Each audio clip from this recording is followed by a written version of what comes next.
지금 우리는 그 신앙 성장을 위한 영적인 기초 다지기 6가지 항목 중에서 이제 4번째 항목, 이 예배 회복 훈련에 관하여 살펴보고 있습니다. 이 예배 회복과 관련해서 이런저런 책을 뒤지다 보니까 예전에 그 베스트셀러가 된 책입니다. 그 토미 테니가 쓴 다윗의 장막, 제가 이 책의 추천사도 썼고 또 예전에 읽었던 책이지만 이번에 새삼스럽게 이렇게 확 와닿는 한 대목이 있었습니다. 이 책이 이제 우리가 회복해야 될 예배의 본질이 뭔가, 이 부분을 굉장히 의미 있게 다룬다 생각을 했는데요. 그 앞부분을 제가 좀 읽어 드리겠습니다. 서문에서 저자가 이런 질문을 던집니다. 당신은 어린 시절 살았던 집에 대한 따뜻한 추억이 있는가? 그렇다면 어떤 것들을 기억하는가? 건물 자체에 대한 기억인가? 아니면 그 집에서 일어난 일들에 대한 기억인가? 확신하건대 당신이 어떤 건물에 대해 따뜻한 기억이 있다면 그 이유는 그곳에서 일어난 일들 때문일 것이다. 아버지와 함께 산책하던 일, 친구들과 놀던 일, 어머니가 꼭 안아주신 일, 그런 일들 말이다. 당신을 향수에 젖게 만드는 것은 그 집의 외면적 구조가 아니라 그 집에서 있었던 행복한 사건일 것이다. 이게 참 와닿는 대목이더라고요. 그러면서 이제 이분이 자기가 경험했던 한 에피소드를 거기다가 기록하고 있는데요. 한 번은 저자가 이 자기의 어린 아이들을 포함해서 이제 가족들과 함께 어린 시절에 자기가 자랐던 그 고향 집을 방문했다는 겁니다. 아마 다 경험들이 있을 겁니다. 너무 좋은 거예요. 옛날에 내가 살던 집이 그대로 있네. 이 뒷뜰에 나무도 그대로 있네. 이 나무에서 이런 일이 있었지. 너무너무 신이 나가지고 그때 이제 날씨가 막 35도가 넘는 엄청 뜨거운 날씨였대요. 그런데도 불구하고 아랑곳하지 않고 신나가지고 여기저기 다니면서 옛 추억에 젖어 그렇게 기분 좋은 기쁨의 시간을 보냈는데 그러다가 보니까 쓱 뒤를 봤더니 그 어린 애들과 그 아내 가족들이 다 따라올 줄 알았더니 아무도 없더래요. 이 사람들 어디 갔나 찾아보니까 차에서 에어컨 켜놓고 기다리고 있더라는 겁니다. 이 아버지 마음 좀 상했습니다. 그래서 이제 니들 도대체 뭐가 문제냐? 내가 더 보여주고 싶은 것이 많은데 아니 왜 차에 들어와 있냐? 그랬더니 이 아이들이 이제 하는 이야기들이 여러분 느낄 짐작 그대로입니다. 막 이렇게 이제 항변을 하는 거예요. 너무 재미가 없다는 겁니다. 그래서 이제 이런 얘기 저런 얘기 하다가 그 큰 딸이 자기 딸들을 대변해서, 자녀들을 대변해서 이렇게 말하더래요. 아빠가 이 집에 의미를 두는 것은 아빠가 갖고 있는 추억들 때문이잖아요. 근데 우린 이 집에 대한 추억이 아무런 추억도 없다고요. 똑같은 일을 저도 겪었거든요.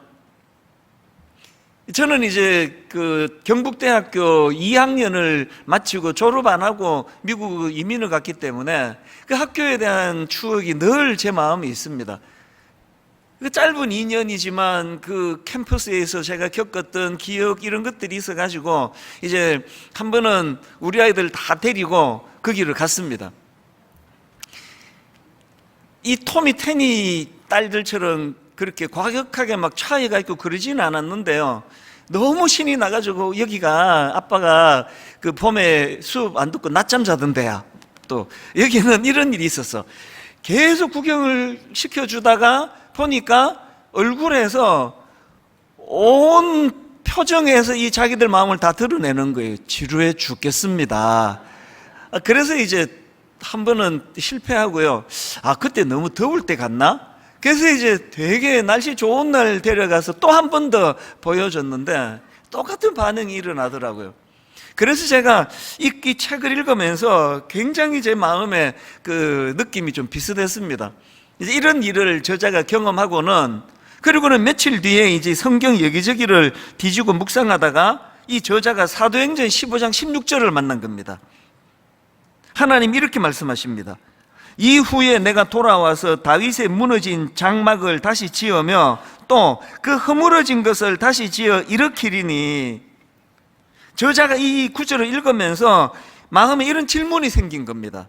아니, 하나님은 왜 무너진 다윗의 장막을 재건하고 싶어 하시는가?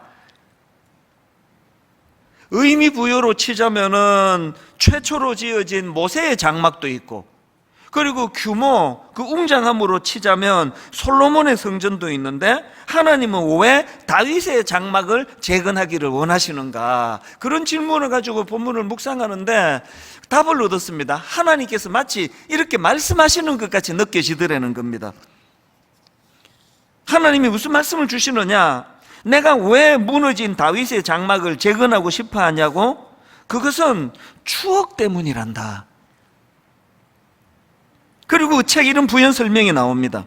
하나님은 다른 어떤 곳에서도 경험하지 못하신 일들을 다윗의 장막 안에서 경험하셨고, 그 보물 같은 추억들을 품고 계셨던 것이다. 앞에서 그 저자가 경험했던 것, 또 제가 경험했던 것, 왜 저에게 너무너무 소중하고, 그래서 저는 지금도요, 이제 경부고속도로를 타고 뭐 부산을 가거나 거기를 지나가면 꼭 경북대학교를 들러서 저 혼자 한 두세 시간 거기를 거닐고 그렇게 하고 가는, 약간 좀 감상적이죠, 제가. 그러면 그 어김없이 이제 그 시절로 돌아가 마음이 좋은데요, 왜 아무도 없는, 내가 아는 사람이 없는 그 캠퍼스를 왜 거니는가 하면은 거기에 뭐 캠퍼스가 너무 아름답고 건물이 좋아서가 아니에요. 그 짧은 2년간 다니면서 거기서 만났던 그 기독학생회에서 경험했던 너무너무 좋은 친구들, 선배님들, 그런 분들과의 추억이 서려 있기 때문에 거기를 잊지 못하는 거예요. 제가 이민 가서 경험한 건데요, 아니 이게 사람이 그립다 못해 건물이 그리운데 전봇대가 다 그리워요. 그 구멍가 옆에서 있던 전봇대가 꼭 한번 가서 보고 싶은 겁니다. 그 전봇대라는 어떤 건물 때문이 아니고요, 어린 시절에 그 주변에서 내가 겪었던 추억 때문이에요. 하나님께서도 우리와 쌓으신 추억이 있으시다는 거예요. 왜 다윗의 장막을 그렇게 복구하기를 원하시는가? 어떤 웅장한 규모 때문이 아니라, 어떤 의미 부여가 아니라, 다윗을 위시하여 그 다윗의 장막에서 하나님의 백성들이 하나님과 교제했던 그것이 하나님에게 가져다 준 기쁨 때문이라는 겁니다. 이것이 저에게 굉장히 도전이 됐습니다. 그 책에서 도전하는 게 뭐냐 하면은, 오늘날 현대교회들이 이 건물에 너무 집착하는 거 아니냐는 겁니다. 건물이 중요하냐? 그래서 그 책에 보면은 이런 말을 합니다. 다윗의 장막은 건물이라기보다 사건이었다. 우리도 옆에 체육관 여름 되면은 저게 뭐 체감 온도가 40도가 넘을 거예요. 겨울 되면은 발이 시려워서 예배를 드리기가 어렵다고 그렇게 불편한 상황이지만, 왜 여러분 그 체육관에서 드리는 그 예배가 하나님께 소중하시고 드리는 우리에게 소중하냐? 그건 하나님과의 추억이기 때문입니다. 오늘 이런 의미에서 우리가 드려지고 있는 이 예배가, 저는 토미 테니의 자녀들이나 우리 집 아이들이 보였던 반응은 너무나 당연한 거라 생각합니다. 자기 아빠에게 추억이 있는 건데 그 건물, 아무것도 모르는 낯선 건물에 데리고 가가지고 그 구경시켜 주는 게 무슨 의미가 있냐고요. 제가 이 책을 읽다가 마음이 아팠던 게 이 대목입니다. 오늘 우리 자녀들에게 있어서 예배가 바로 그 낯선 경북대학교 캠퍼스와 같은 그런 상황 아닙니까? 이 토미 테니에게 있어서 아버지는 35도가 넘는 뜨거운 날씨에도 아랑곳하고 너무나 아름다운 추억이 서려 있어서 가슴 벅차게 곳곳을 다니고 있을 동안에 아이들은 그게 너무 지루해가지고 그냥 에어컨 켜놓은 차 안이 좋은, 이것이 오늘 우리 영적인 우리 자녀들의 현실 아닙니까? 우리가 경험한 그 하나님과의 만남의 추억, 우리 자녀들에게도 전수시켜 줘야 되는 거 아니겠냐는 겁니다. 이런 점에서 저는 오늘 본문 이사야 6장에서 이사야 선지자가 경험한 하나님의 임재의 이 경험, 이것이 너무 소중한 추억일 거라는 생각을 하는 겁니다. 이사야 6장 1절입니다. 우시야 왕이 죽던 해에 내가 본즉 주께서 높이 들린 보좌에 앉으셨는데 그의 옷자락은 성전에 가득하였고 여기 보니까 우시야 왕이 죽던 해에 이렇게 말씀을 시작하는데 이게 어떤 의미를 가지고 있는 겁니까? 우시야 왕 여러분 아시죠? 나라를 엄청 잘 다스렸던 왕이에요. 16세라는 젊은 나이에 왕위에 오른 그 우시야 왕이 이스라엘 요새를 수리하고 군대를 재조직하고 정비하고 그리고 재임 기간 동안에 정치를 잘해가지고 영토가 엄청 확장되는 그런 왕이었거든요. 이번에 제가 윌리엄 덤브렐이라는 분이 쓴 소논문에 보니까 우시야 왕을 평가하기를 우시야 왕의 재위 기간 동안 거듭되는 개혁으로 선대 다윗 왕의 위대함에 견줄 만한 영광을 남왕조에 가져왔다, 이런 표현을 쓰던데요. 이스라엘 백성들에게 있어서 이건 뭐 다윗 왕의 위대함에 견줄 만한 왕이다 그러면 끝난 거예요. 뭐 어마어마하게 정치를 잘한 왕입니다. 그러니까 오늘 본문의 시작이 우시야 왕이 죽던 해예요. 그렇게 정치 잘하고 모든 백성들이 의지하던 그 왕이 죽었습니다. 뭘 의미하겠습니까? 이사야 선지자를 위시해서 자기들이 너무나 의지하던 그 왕이 죽었다는 건 자기들이 의지하던 그 무엇이 무너진 상태, 자기들이 의지하던 그 무엇이 무너져 위기를 맞은 비참한 상태, 이 표현이 우시야 왕이 죽던 해예요. 여러분 기억하셔야 됩니다.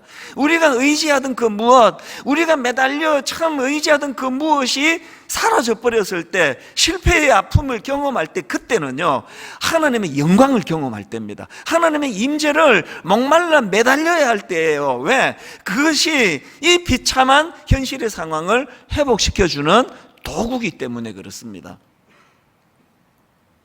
이사야 선지자가 이런 절망적인 상황, 우시야 왕이 죽던 해, 그렇게 정치 잘하던 왕이 죽어버리던 그 상황에서 어디를 찾습니까? 하나님의 성전을 찾아요. 뭘 경험합니까? 본문 2절을 보십시오. 스랍들이 모시고 섰는데 각기 6날개가 있어 그 둘로는 자기의 얼굴을 가리었고 그 둘로는 자기의 발을 가리었고 그 둘로는 날며 서로 불러 이르되 거룩하다 거룩하다 거룩하다 만군의 여호와여, 그의 영광이 온 땅에 충만하더라.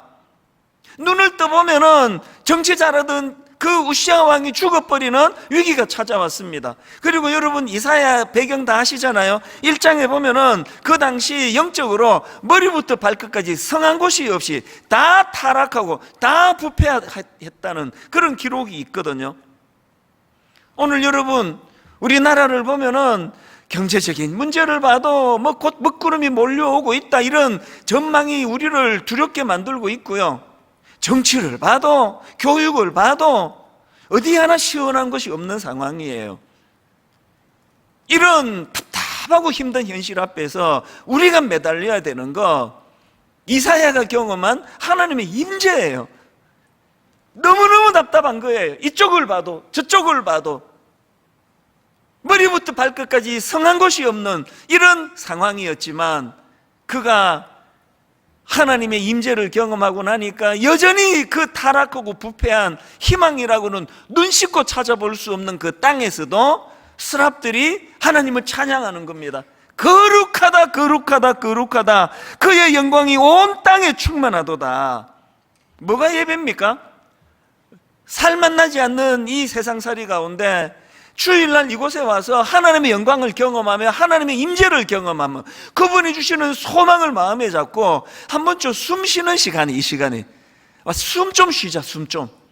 그리고 이 시간은 영적으로 재충전하는 시간입니다.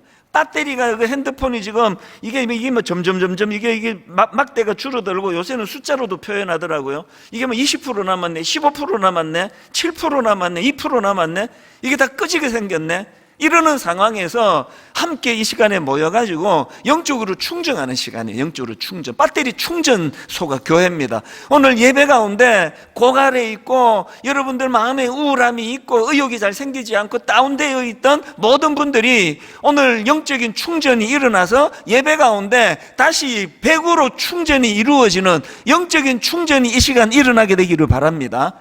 그러려면은요 마당만 밟아서 되지 않습니다.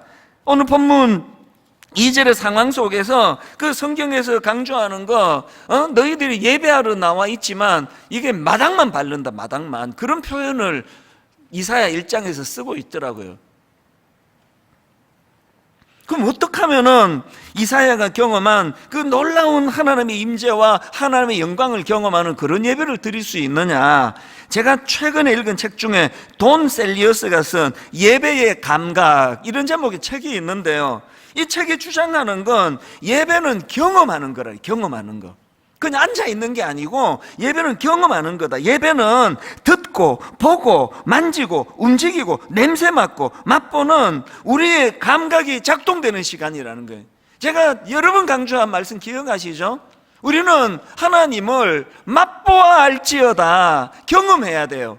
오감으로 그 하나님을 느끼고 그분을 경험하고 맛보고, 이게 예배라는 겁니다. 그래서 이 책에 보면은 예배를 통해서 회복해야 될 감각이 4가지 종류가 있다고 이야기하는데요, 경외의 감각, 기쁨의 감각, 진리의 감각, 희망의 감각, 이렇게 4가지 감각을 되찾아야 한다고 주장을 하는데, 저는 오늘 이 본문 말씀을 묵상하다 보니까 이 4가지 감각하고 이렇게 너무 잘 맞아 떨어지는 거예요. 그래서 제가 이 4가지 감각을 이 책에서 차용을 했습니다. 책이 주장하는 것과 똑같은 주장은 아니고요, 여기서 이 용어들이 너무 제게 와닿아가지고 그래서 여러분과 좀 나누고 싶은데, 여러분, 우리가 예배와 관련해서 회복해야 될 4가지 감각이 있다면 첫 번째가 경외의 감각을 회복하셔야 됩니다. 경외, 하나님을 두려워하는 것, 너무 크신 그분 앞에 압도되는 마음, 이게 경외의 감각입니다. 아까 3절에서 이사야가 이거를 경험하잖아요. 거룩하다 거룩하다 거룩하다 만군의 여호와여, 그의 영광이 온 땅에 충만하도다. 여기에 압도되는 거예요. 이 경외의 감각 앞에 이사야가 그 경외의 감각이 막 일어나 회복이 되는 겁니다. 오늘 우리 시대는 경이로움을 잃어버린 시대라 그러잖아요. 감탄을 잃어버린 시대라 그러잖아요. 특히 청소년들을 보면은 참 불쌍해요. 너무나 어릴 때부터 그냥 입시 지옥으로 몰고 가가지고 이 아이들의 감각이 다 죽어버린 것 같아요. 그래서 저는 엘리베이터를 탈 때마다 애들한테 말을 건네거든요. 제 아내가 절대 그러지 마라고, 애들이 싫어한다 그러는데 싫어하거나 말거나 막 그래요. 잘 있었니? 학원 갔다 오니? 어떨 때는 안녕? 잘 가? 뭔 말을 해도 반응이 없어요. 제 아내 말이 맞아요. 웬 아저씨가 이러는 게 너무 짜증나는 거예요. 집에 가서 말했을 거예요. 나 방금 이상한 아저씨 봤다? 굴하지 않고 계속 했는데 요새 안 해요. 저도 지쳤어요. 뭔 말로 따뜻하게 반응을 해도 거기에 대응하지 않는 이 아이들을 보면서 저는 너무 마음이 아파요. 그리고 좀 어떨 때는 섬뜩해요. 얘들이 이 사회의 주역이 됐을 때 우리나라 어떻게 될까? 로봇 보는 것 같아요. 희로애락이 없어요. 항상 그 표정이에요. 낯선 사람의 어떤 환대, 호의에도 반응을 보이지 않는 거. 이번 추석 연휴 때 우리 집 아이한테 제가 한 말이 있습니다. 야, 넌 어떻게 추석을 이렇게 시큰둥하게 보냈냐? 우리 때는 추석이 거의 축제였습니다. 한 몇 달 전부터 추석을 기다렸잖아요. 왜 그렇습니까? 옷을 사주시니까. 메이커 있는 상표 옷을 사줍니까? 시장에 데리고 가셔가지고 그것도 딱 맞는 옷을 사주십니까? 한 3번은 접어야 되는 옷. 왜? 내년 추석까지 입어야 되니까. 그리고 운동화, 나이키 이런 걸 사주십니까? 그 시장에서 그 운동화 하나 사주시는데 그 감격은 지금도 기억이 나요. 그래서 그 새 옷 입고 고무신 신고 다니다가 운동화 신으면 온 동네를 다 내 세상 같았어요. 그래서 가만히 못 있었어요. 말 타는 신용을 내면서 이랴 따그닥 따그닥 따그닥 그러면서 그 신발을 신고 온 동네를 다 헤집고 다니고 추석이 되면은 그렇게 너무 마음이 기쁨이 있었던 것 같은데, 요새 애들을 보니까 옷을 사주니 그것 갖고 감격을 합니까? 신발을 사주니 그것 갖고 좋아를 합니까? 너무 풍요로운 게 이게 문제 아닙니까? 나이키 하나도 안 부러웠습니다. 그때는 없었고요. 또 왕자표, 제가 신었던 최고의 상표, 왕자표. 이게 참 불행한 세대예요. 경이로움이 없는 거예요. 감격이 없습니다. 우리도 마찬가지 아닙니까? 제가 이 설교를 준비하다가 내가 되게 창피했던 기억이 하나 있는데요. 그게 개척하고 막 너무 피곤해 쩔어가지고 그랬던 것 같아요. 개척하고 이제 한 몇 년 있다가 그랜드 캐년을 이제 관광을 갔거든요. LA에서도 차를 한 열 몇 시간 탔던 것 같아요. 중간에 또 하루 또 뭐 자고 뭐 이제 그렇게 하고 그랜드 캐년을 갔는데요. 그렇게 긴 시간을 차 타고 가는데 이제 언덕을 저거 넘으면 이제 그랜드 캐년이라 그러고 협곡이 있다고 그러는데요. 그래서 이제 열 몇 시간이나 걸려가지고 그랜드 캐년을 가가지고 딱 섰더니 이제 그랜드 캐년이 보이는데 제가 한 첫 마디가 뭔지 아세요? 달력하고 똑같네 뭐. 이거 보러 나 여기까지 왔 이런 생각이 드는 겁니다. 그게 그때는 제가 사실 그 목회하느라고요. 솔직히 이게 이 감성이 다 죽었습니다. 그래서 저는 그때요. 매일 밥 먹는 시간이 그렇게 괴로웠고 자는 시간이 괴로웠습니다. 지금 바빠 죽겠는데 왜 꼬박꼬박 세 끼를 먹어야 되느냐고. 왜 과학자들은 그냥 캡슐 하나를 쏙 먹으면 하루 종일 견딜 수 있는 약을 왜 안 만드느냐고. 나중에 알았죠. 그 약을 왜 안 만드는지. 그 약은 절대로 팔리지 않습니다. 밥은요, 이거 위장 채우려고 하는 행위가 아니라 먹는 즐거움 때문에 하는 거더라고요. 이 즐거움을 누가 뺏기고 싶어서 알약 먹고 끝내겠냐고. 왜 안 만드는 거 아닙니까? 저는 그 당시 그렇게 삭막했습니다. 개척 초기에. 매일 잘 때마다 짜증이 나요. 왜 꼬박꼬박 이렇게 잠을 자야 되느냐고. 그러던 상황이니까요. 뭐 그랜드 캐년 가가지고 뭐 이 달력 보면 되는데 뭐하러 여기까지 왔느냐 시큰둥했습니다. 그 옆에 미국 사람들의 그 반응이 잊혀지지가 않아요. 뭐 그 사람은 원래 좀 호들갑스럽잖아요. 막 와우 막 그러고 막 그냥 어메이징 막 그러고 또 막 오 마이 갓 그 남의 하나님 왜 찾아와요 거기에 와가지고 우리 하나님인데 그러고 있는데 그냥 뭐 달력하고 똑같네 뭐. 이게 오늘 우리들의 정서예요. 너무 메말라 있고 그래서 여러분 이건 저만의 문제가 아니고요. 그 한국 사람들 관광하는 글을 그 꼬집은 그 글을 제가 봤는데요. 이게 패키지로 가면은 하루에 절대로 다 돌 수 없는 코스를 다 돈대요. 근데 다 돈됩니다. 그게 어떻게 가능하냐? 코스만 돌아서 그래요. 그런데 개념을 가지고 자 여기서 사진 찍으시기 바랍니다. 잘 나옵니다. 그 다음에 여기서 찍으시기 바랍니다. 사진 다 찍었습니까? 빨리빨리 차 타가지고 다음 코스로 가셔야 됩니다. 이걸 관광이라고 하고 있다고 그 꼬집은 글을 제가 봤습니다. 여러분 어느 관광지로 가든 어느 여행을 하든 거기에 감탄이 없었다면 그건 안 간 거랑 똑같아요. 저처럼 그랜드 캐년은요 뭐 그냥 뭐 쓱 보고 뭐 달력이랑 똑같네 이렇게 하고 와도 되는데요. 여러분 예배는 그렇게 드리시면 안 됩니다. 예배는 아까 제가 그 구절 제가 다시 읽어드릴게요. 이사야 11장 11절 이사야 1장 11절 12절 여호와께서 말씀하시되 너희의 무수한 재물이 내게 무엇이 유익하뇨 나는 숫양의 번제와 살찐 짐승의 기름에 배불렀고 나는 수송아지나 어린 양이나 순 염소의 피를 기뻐하지 아니하노라. 너희가 내 앞에 보이러 오니 이것을 누가 너희에게 요구하였더냐 내 마당만 밟을 뿐이니라. 너희가 내 앞에 보이러 온다. 뭐이 절차 따라해. 관광 사진 찍으러 가는 거 똑같은 거 아닙니까? 예배는 그러면 안 되는 거예요. 예배는 여기 어떻게 앉아 있느냐 내 본당에 있나 집에서 드리는 이게 아니라 내 마음이 실려 있느냐는 거예요. 마음이 거기에 감격이 있고 감동이 있고 하나님 향한 경외 이게 잘 안 되는 시대 아닙니까? 그래서 여러분 예배자가 되고 싶으세요? 주중에 훈련하셔야 돼요. 하나님의 경외심을 감탄하는 훈련을 하셔야 됩니다. 여러분 지난 추석에 이게 100년 만에 가장 둥근 달이 떴다는 기사 보셨잖아요. 그날 저녁이에요. 새벽이네요. 저는 제 아는 후배 목사님이 그 보름달 사진을 보내왔어요. 그러면서 이게 그 자기 아들이 집에서 망원경으로 찍은 사진이래요. 이거를 보고요 제가 하나님을 향하여 막 감탄, 그래서 제가 막 놀라운 감탄을 제가 하나님께 새벽에 드렸습니다. 그리고는 그 사진을 당의 장로님들에게 제가 토스해 드렸어요. 그 사진을 여러분께도 보여드리고 싶습니다. 화면으로 한번 보시겠습니까? 저게 제가 아는 목사님 아들이 망원경을 집에서 찍은 사진이래요.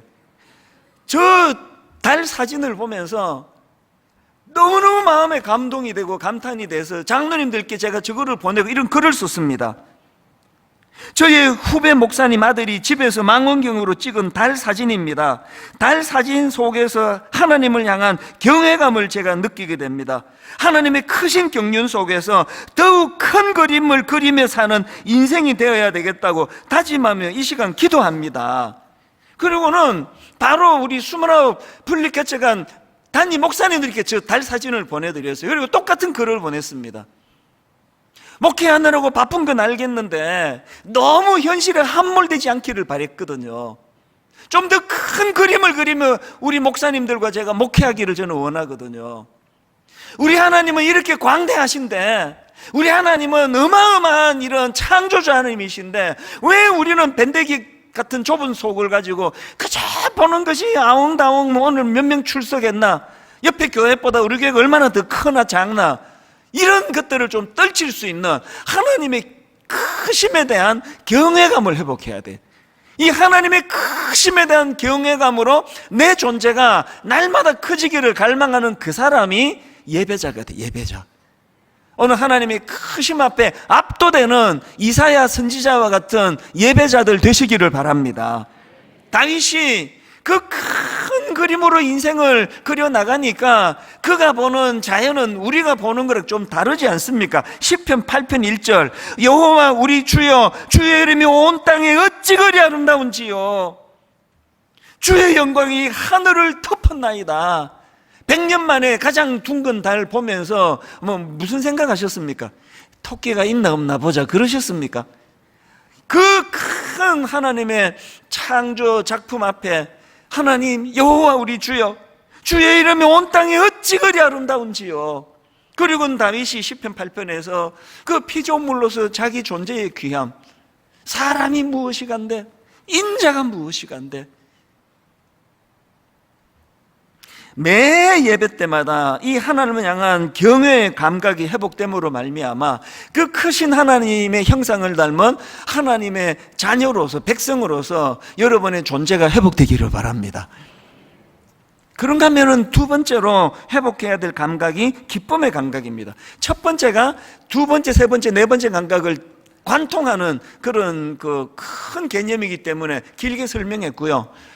둘째, 셋째, 넷째는 간단하게 설명할 수 있습니다. 기쁨의 감각, 오늘 본문 5절부터 이 이사야가 느끼는 그 기쁨을 한번 여러분 느껴보세요. 그때에 내가 말하되 화로다 나여 망하게 되었도다. 나는 입술이 부정한 사람이요, 나는 입술이 부정한 백성 중에 거주하면서 만군의 여호와이신 왕을 배웠음이로다 하였더라. 그때에 그 스랍 중에 하나가 부젓가락으로 제단에서 집은 바 핀 수철 손에 가지고 내게로 날아와서 그것을 내 입술에 대며 이르되 보라, 이것이 내 입에 닿았으니 내 악이 제하여졌고 내 죄가 사하여졌느니라 하더라.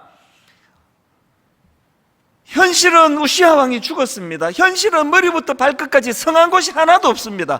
현실은 백성들이 영적으로 타락해서 그저 성전 마당만 밟고 지나가듯이 그런 타락한 제사를 지내고 있습니다.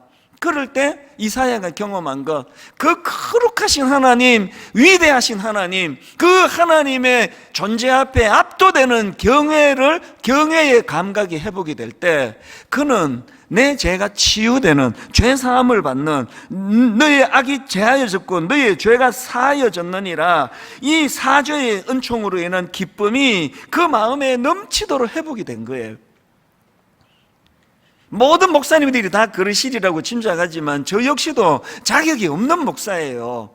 저 같은 게 어떻게 하나님의 말씀을 전하는 이런 설교자가 될 수 있습니까? 그것이 늘 괴롭지만요. 그러나 여러분, 매 예배를 통하여 하나님께서 그 입술의 내 연약함을 치유해 주시고, 행위의 연약함을 치유해 주시고, 생각의 연약함을 치유해 주시고, 그러면서 늘 회복시켜 주시니까 저에게 이 예배는 너무너무 기쁜 예배예요. 너무 감사하고 늘 회복이 일어나는.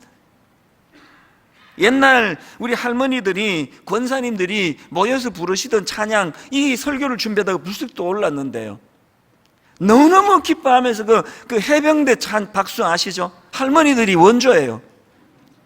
내가 예수 믿고서 죄 사함 받아 나의 모든 것 다 변했네. 지금 내가 가는 길 천국 길이요 주의 피로 내 죄가 씻겼네. 나의 모든 것 변하고 그 피로 구속받았네. 하나님은 나의 구원 되시오니 내게 정죄함 없겠네. 이 설교를 준비하는데 그 70년대 초 60년대 말 그 할머니들의 얼굴이 막 떠오르는 거예요. 이 찬양을 부르는 게. 그 당시는요 북한보다도 못 살던 때예요. 우리나라가 필리핀 원조를 받던 때입니다. 보릿고개 애는 주렁주렁 그냥 9남매 10남매 애들 먹일 양식이 없어 고통하던 때예요. 그런 시대에 기쁨이라고는 눈 씻고 찾아볼 수가 없던 그 시대에 뭐라고 고백합니까? 지금 내가 가는 길 천국 길이요 주의 피로 내 죄가 씻겼네.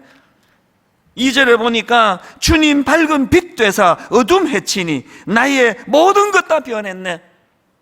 이게 예배의 기쁨을 누리는 분들이 부를 수 있는 노래 아닙니까? 고린도후서 5장 17절에 그런즉 누구든지 그리스도 안에 있으면 새로운 피조물이라 이전 것은 지나갔으니 보라 새 것이 되었도다. 제가 지난 주일 예배의 중요함을 설교하면서 우리 아이들 갓난 애기 3살, 2살 이럴 때 재우는 거 내가 했다고. 그래서 이제 이 노래를 불러드렸잖아요. 주께와 엎드려 경배드립니다. 주 계신 곳엔 기쁨 가득. 그날 집에 갔더니요 온 아이들이 다 그 얘기를 해요. 기억이 난다는 거예요. 아빠 그 노래 내가 기억이 나요.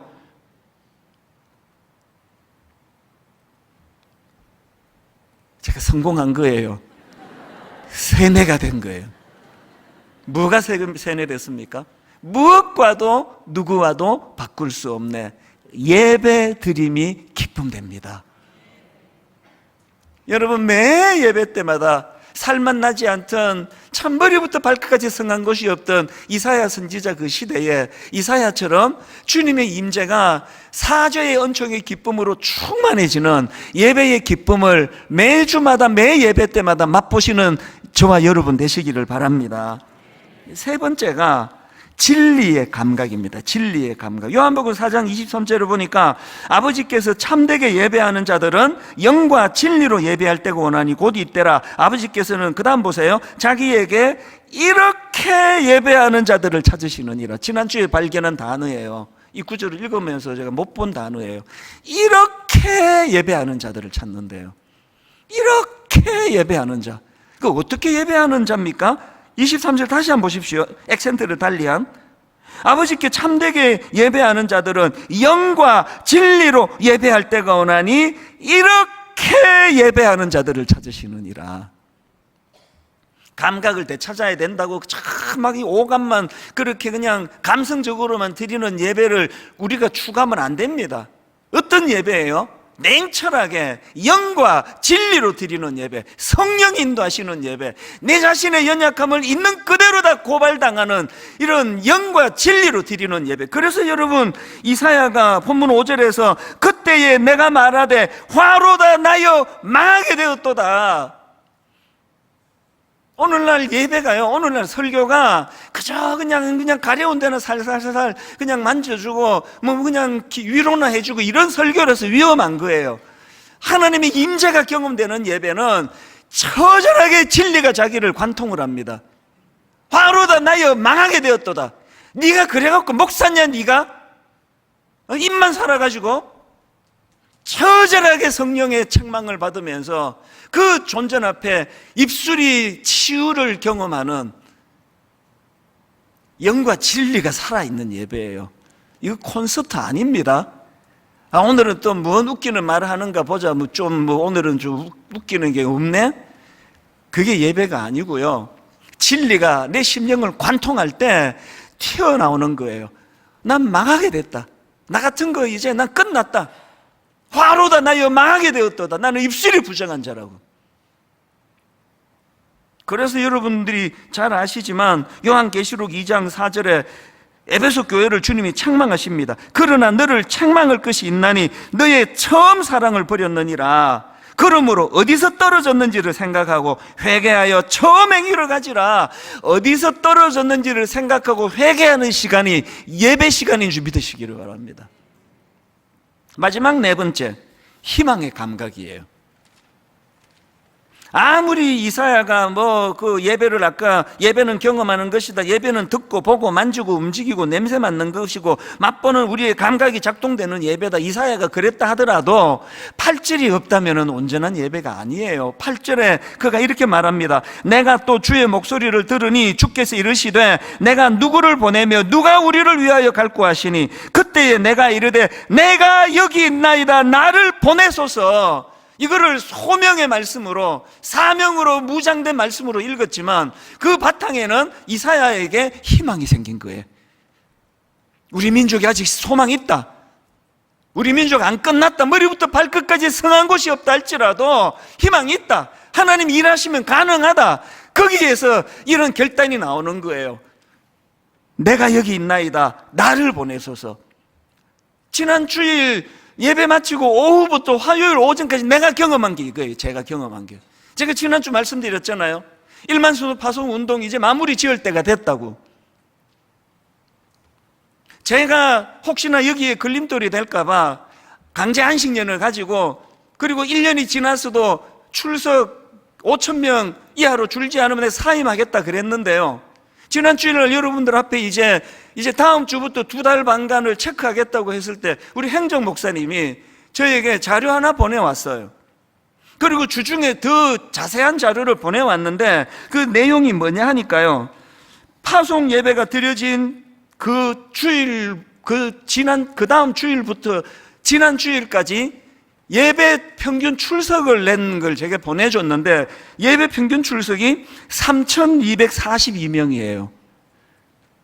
그러니까 저는 이제 하나님 앞에 드린 약속이 저는 됐다고 저는 감히 그렇게 생각을 해요. 그리고 이게 인간적으로도 절차를 밟기 위해서 다음 주부터 2달 반 동안 하는 거지, 실질적으로는 29교회가 다 자립하고 다 정리가 됐습니다. 제 마음에 굉장한 마음의 기쁨이 주일 예배 때 있었는데요. 그렇게 하고 이제 집으로 왔는데 하나님께서 이 놀라운 희망의 감각을 제게 회복시켜 주셨는데, 여러분이 다 아시지만 이제 중직자들, 순장 한 70-80%, 교사 한 80%, 청년 리더 한 80%다 이제 파송받아가고, 사실은 지금 우리 교회는 위기예요. 교회가 잘 안 움직여져요. 모임도 잘 안 되고요. 유치부 지금 6살 먹은 애, 7살 먹은 애 지금 그 교사가 없어가지고 선생님 한 분에 교사가 15명이라고 막 교사 좀 자원해달라고 호소를 해도 그 주에 2명 딱 자원하는, 한 번도 제가 경험해보지 못한 이런 위기를 제가 맞고 있거든요. 우리 장애인 부서 학생 장애인 부서와 또 청년 장애인 부서가 있는데 각각 19명의 교사와 21명의 교사, 총 40명의 교사가 필요하다고 2주에 걸쳐서 제가 눈물로 호소를 했는데 교사 자원이 안 나오는 현실이에요. 그런데 여러분, 하나님께서 저에게 희망을 주시는 거예요. 지난주에 이제 1만 수도 파송 운동 매듭을 짓고 주일 오후에 집에 가서 화요일 새벽에 결정적으로 하나님이 저에게 강타한 꿈이 이거예요. 이제 막 헌신하자 그러면 와 자원하고, 교사 필요하다고 와 자원하고, 이런 분들이 다 이제 다는 아니고 교회에 남아서 충성하는 한 20-30%의 헌신자들도 계시지만 이제 예전에 그런 분당 우리교회가 아닌 이것이 재료가 돼서 제게 희망을 줬어요. 화요일 날 그 주일 오후부터 주일 보내고 화요일 오전까지 마음의 뜨거움을 하나님이 주셨는데 이런 마음의 소망을 주시는 거예요. 목표가 생겼습니다. 하나님, 분당 우리 교회는 이제는 초신자가 많아서 교회가 잘 안 된다 이렇게 생각하는 제가 생각을 바꾸겠습니다. 이제 하나님, 이 교회는 초신자들이 모이는 교회 되기 원합니다. 하나님, 이제 이 교회는 초신자들이 너무나 빨리 성령 충만을 경험하고, 초신자들이 하나님의 은혜를 경험하고, 초신자들이 너무너무 빨리 성숙해지는 교회가 되기를 저는 꿈꾸겠습니다. 하나님 성경에 있지 않습니까? 먼저 된 자가 나중되고 나중된 자가 먼저 된다고 한다면 이제 하나님이 이제 모든 이 교회의 시스템을 초신자 성장에다가 맞추기 원합니다. 이 교회에서 나중된 자가 먼저 된 자가 되는 일들이 우후죽순처럼 일어나는 교회가 되기를 원합니다. 그리고 막 이제 좀 약간 업돼가지고요, 막 하나님 앞에 그 약속을 할 뻔했는데 하나님 앞에 이런 꿈을 막 나누었습니다. 하나님, 초신자 2만 명 또 보내주세요. 1만 성도 파송운동 한 번 더 하겠습니다. 이렇게 약속은 안 드렸습니다. 여러분 너무 요새 막 여기에 놀라기 때문에 마음의 꿈을 갖게 되는 겁니다. 무슨 말씀인지 아시겠죠? 저는 지금 분당우리교회 목사니까 예배 드리고 이틀 동안에 마음의 그런 희망이 막 저를 용솟음치게 했다면 오늘 각자 여러분에게 얻어야 될, 회복해야 될 희망은 무엇입니까? 우리 가정은 이제 어려워, 회복이. 이런 상황에 놓인 분에게 이사야를 통해서 내가 여기 있나이다, 내가 한번 다시 힘내보겠습니다. 직장에서, 가정에서, 교회에서, 이런저런 삶의 현장에서 여러분 예배를 통하여 희망이 되살아나기를 바랍니다. 희망이 되살아나는데 어떻게 저 사람이 변화됐어가 아니에요. 우리 남편이 바뀌었어가 아니에요. 우리 애들이 변화되는 게 아니라 내가 여기 있나이다, 나를 보내소서. 다시 한번 힘을 얻어보겠습니다. 제가 너무 의욕이 불타는 그런 시간을 보내고 정신 차리고 보니까 지난주 월요일 날 옥하는 목사님 돌아가신 지 12주년 기념 세미나가 열리던 날이에요. 하나님이 저게 명하신 거예요. 이제 옥하는 목사님은 사명이 다 끝나 안식하고 계시고 네가 움직일 때다, 네가 일어나야 될 때다, 네가 그 바톤을 이어받아야 될 것이다. 그래서 여러분, 다다음 주부터 특별 새벽 부흥회가 시작되는데요, 다다음 주에 시작되는 특별 새벽 부흥회의 주제가 엘리사입니다. 엘리사, 엘리야와 엘리사 계승. 오늘 저는 설교 마지막 찬양으로요, 개척 초기에 수년 동안 예배 시작할 때 불렀던 찬양입니다. 창조의 아버지, 그 섭리보이사, 택하신 세대 일으키어 이 땅을 고치소서. 주의 크신 능력 만물이 사모하니 성령의 기름 부어주사 이 시간 임하소서. 이 곡 쓰신 분이 좀 신학적으로 문제가 있다, 어려움이 있다 하지만 저는 이 찬양만큼은 너무 저를 뜨겁게 만드는 찬양이에요. 분당 우리 교회 초기에 순수하게 이 가사를 집중하며 은혜 받았던 찬양입니다. 다 한번 자리에 일어나 보시겠습니까? 하나님, 분당 우리 교회 이기사역은 그저 구호로만 외치는 게 아니라 이제 옥하는 목사님 세대 너무너무 수고하여 우리들에게 계승해 주신 게 많은데 이제는 우리가 움직일 때예요. 우리가 희망을 만들 때입니다. 내가 여기 있사오니 나를 보내소서. 이 꿈을 가지고 개척 초기부터 은혜 주셨던 이 찬양을 가사 하나하나 주목하시면서 하나님께 불러드리기 원합니다. 우리 이렇게 찬양합니다. 창조의 아버지, 창조의 아버지, 그 섭리 보이사, 그 섭리 보이사, 마음의 꿈을 가지고 택하신 세대 일으키어 택하신 세대 일으키 이 땅을 고치소서. 이 땅을 고치소서. 오늘 우리가 드리는 이 예배, 주의 크신 능력, 주의 크신 능력, 하나님을 경외합니다. 만물이 사모하니, 만물이 사모하니, 예배 드리는 이 시간 이 순간 성령의 기름 부어주사, 성령의 기름 부어주 이 시간 임하소서. 이 시간 임하소서. 주 영광 여기 임하사 주 영광 여기 임하사. 꿈을 가지고 선포합니다. 열방 향해 그 빛 비추소서. 매 예배 때마다 주의 얼굴 구할 때 주의 향기 머무소서. 이 시대를 향한 우리의 소명, 열방의 통치자, 열방의 통치자, 세상이 보리라, 세상이 보리라.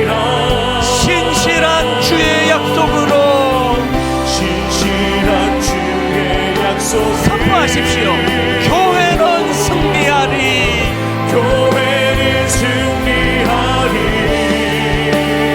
우리 돌아보사 우리 돌아보사 강건케 하소서.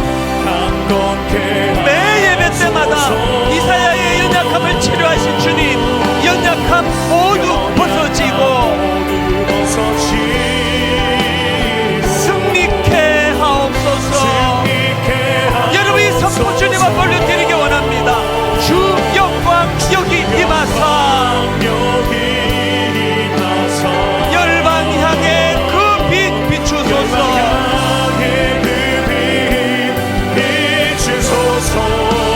주의 얼굴 구할 때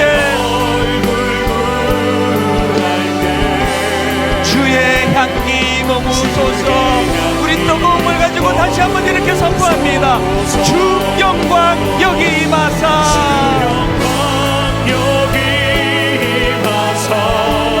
열반 향해 그 빛 비추소서.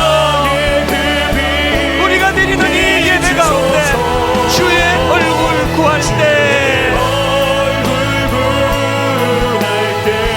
주의 향기 머무소서. 열방의 통치자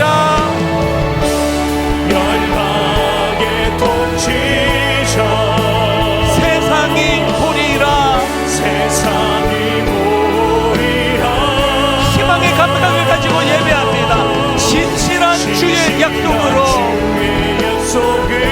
이기적이 사는 곳이 많은 현실 교회지만 교회는 승리하리. 우리 돌아보사. 현실은 연약하기 짝이 없는 나약한 우리지만 강건케 하소서. 연약함 모두 벗어지고 희망의 감각으로 선포합니다. 승리케 하옵소서. 주 영광 여기 임하사 열방 향해 그 빛 비추소서. 매 예배 때마다 주의 얼굴 구할 때 주의 향기 머무소서. 그 하나님의 영광을 선포하기 원합니다. 영광 영광 영광 영광. 그 하나님의 영광을 선포합니다. 영광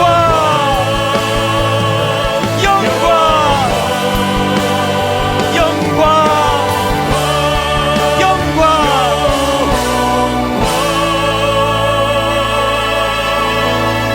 사랑하는 여러분, 희망의 감각을 예배 때마다 회복하셔야 됩니다. 나는 화로다 나여 망하게 된 존재지만 오늘도 하나님은 치유해 주시고 우리로 하여금 희망을 주세요. 희망을 주시되 그 어떤 사람을 기대는 것이 아니라 화로다 나여 망하게 되었도다 고백하는 이사야에게 내가 여기 있나이다 나를 보내소서라고 선포하게 만드시는 분이 하나님이신 줄 믿습니다. 여러분의 가정 여러분이 살리고 구하도록 하나님 은혜 주실 줄 믿습니다. 여러분의 교회 여러분을 통하여 일하실 줄로 믿습니다. 우리 대한민국 너무너무 위기를 많이 경험한 그 과정을 겪었지만 오늘도 하나님은 이 나라를 위하여 일하고 계십니다. 이 나라를 주님이 일하시는데 우리를 통하여 일하여 주시옵소서.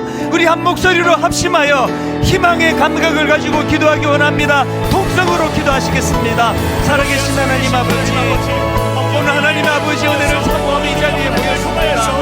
오 하나님 아버지, 우리가 하나님의 은혜를 사모하며 함께 모여 예배하는 이 자리에 이사야가 경험한 하나님을 향한 그 은혜의 감각이 회복되게 하여 주시옵소서. 살아계신 하나님 아버지, 그런 대신 나의 가정이 나의 교회가 아버지 나를 통하여 일하게 살아계신 하나님의 은혜가 우리에게 주님과 일하심을 마음으로 누리며 나아갈 수 있는 주시는 빛이 된 때에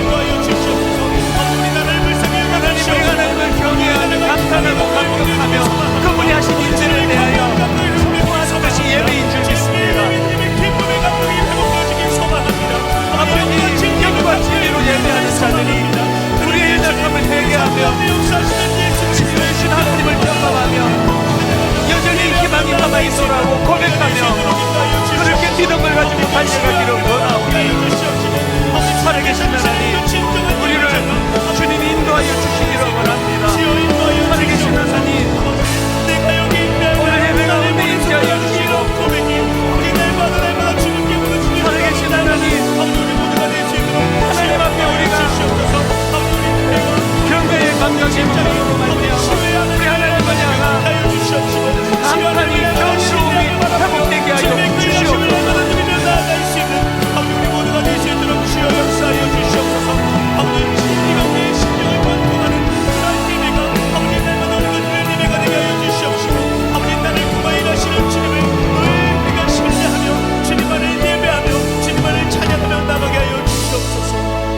하나님 아버지, 경이로움을 잃어버린 시대라 그럽니다.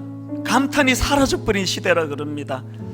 아무리 좋은 것을 보여주어도 아무리 아름답고 멋진 것을 가져다 주어도 감탄이 사라져버린 시대, 경이로움을 잃어버린 시대. 그래서 하나님, 예배조차도 그렇게 무덤덤하고 아무런 마음에 감탄 없이 감격 없이 그렇게 드렸던 지난 우리들의 예배를 주님 앞에 회개합니다.